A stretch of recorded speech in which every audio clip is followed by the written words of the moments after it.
Hello, I'm Anna Shembrombedzi, although my friends call me RT. I'm currently a sports reporter as well as a sports news anchor with the Zimbabwe Broadcasting Corporation, which is a state broadcaster here in Zimbabwe.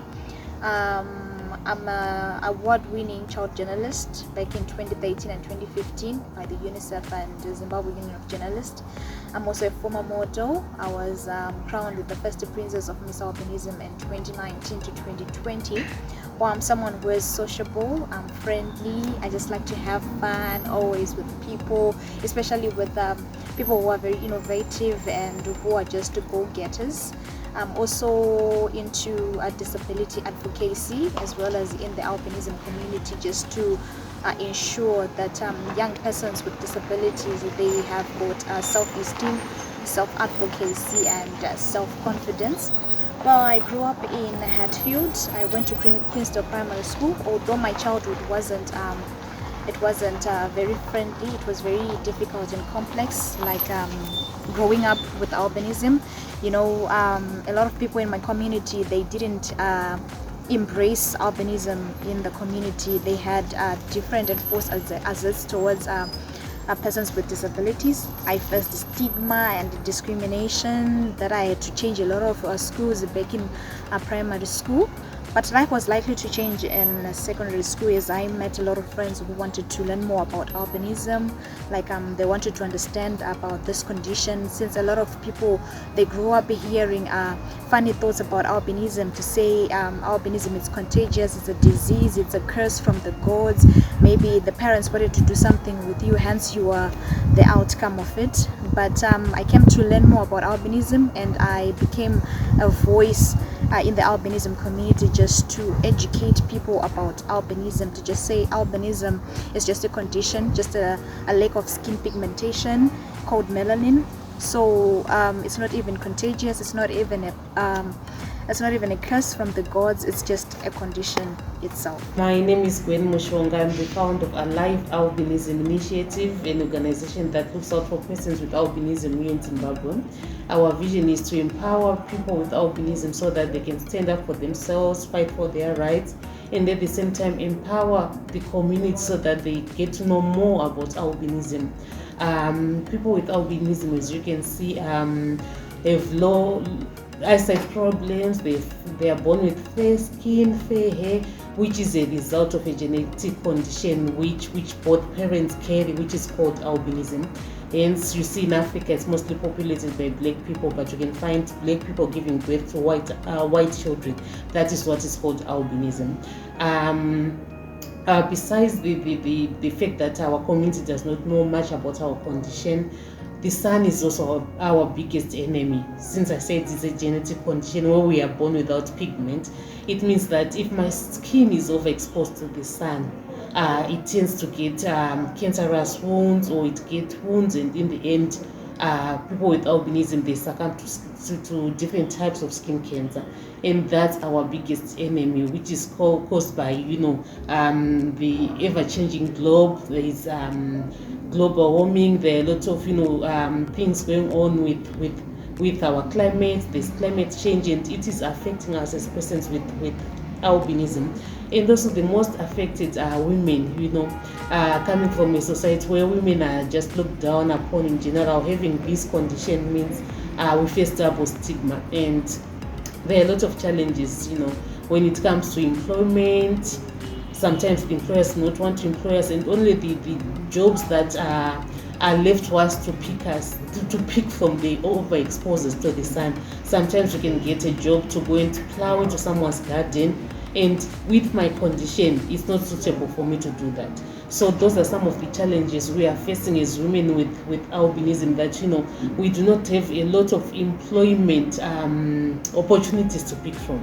We get what's there, what we are given. Even if I'm educated, just because there's a lot of stigma and discrimination, sometimes I'm not awarded the job that I'm qualified for, and then I end up doing things that will just allow me to be able to put food on the table. The most challenge was back in primary school, when you do go out and do sporting activities.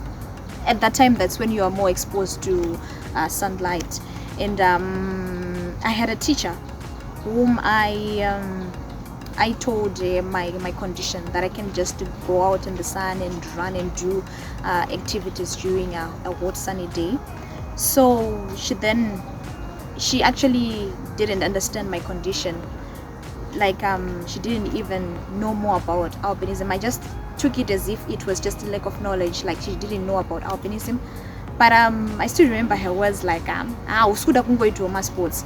And I was like, no, this is just my condition. I mustn't go into a hot sunny day without long sleeved clothes or even protective clothes.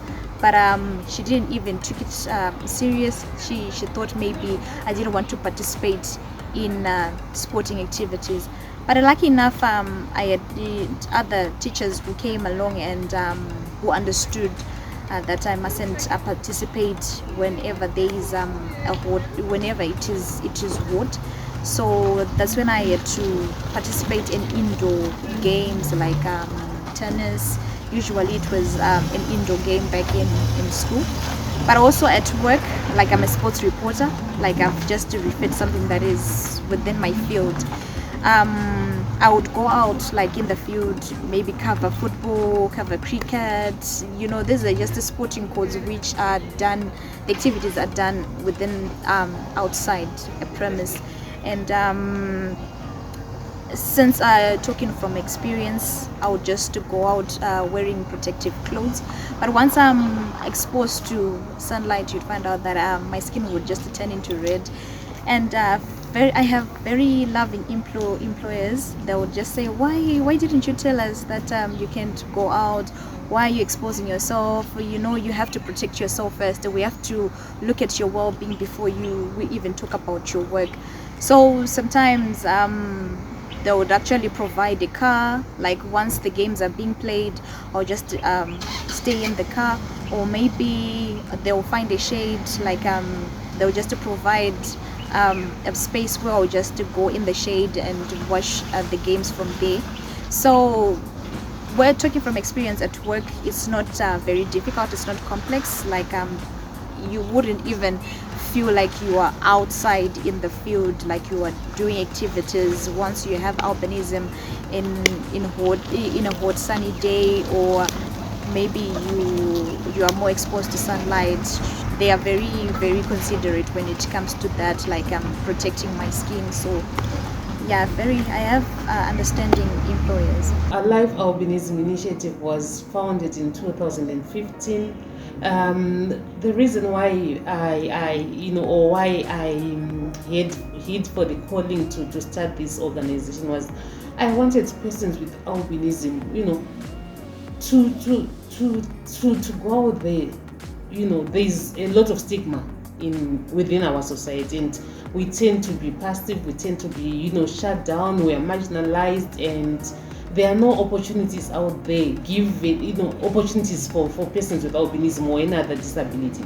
So when I started this organization, I wanted people with albinism to be ambassadors against intolerance, where they can fight for their rights and for themselves and be able to participate, be it economically, in societal issues, so that they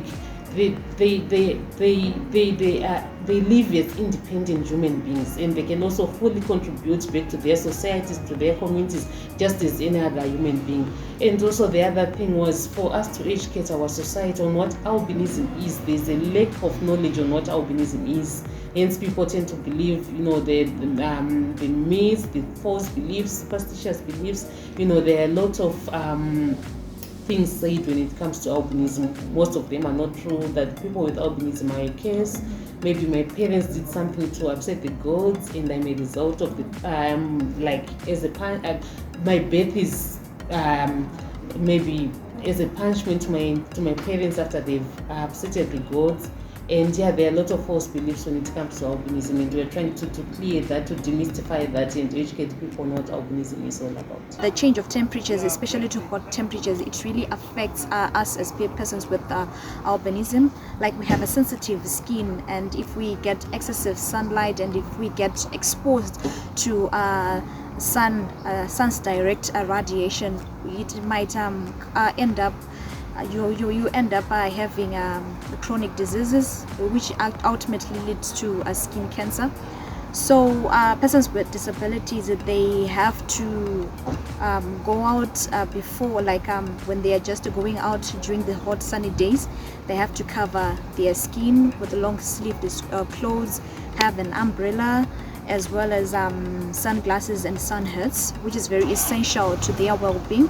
And also persons with albinism, they also need sun lotions, which mustn't be costly to find or like difficult to find. Like they have to have sun lotions each and every time whenever they go out, wherever they are, they must have sun lotions. But you'd find that those appropriate ones which really suits their skin, sometimes you'd find out that they are very costly, and it's not something, it's a basic necessity that a person with albinism really needs, and would really need so much support, especially to those who are less privileged. If they can get sunglasses, sun lotions for free, as well as umbrellas or maybe sun hats, just to protect themselves from being exposed to excessive sunlight. Because you'd find out that if a person with albinism reach to a stage when the sunburn is too excessive, that can lead to skin cancer. It's very too costly and expensive to cure. And when you'd find out that it would come to a stage where it would be very difficult to cure, and you'd find out that the persons with albinism, there's a lot of high death rate in skin cancer, like in the albinism community.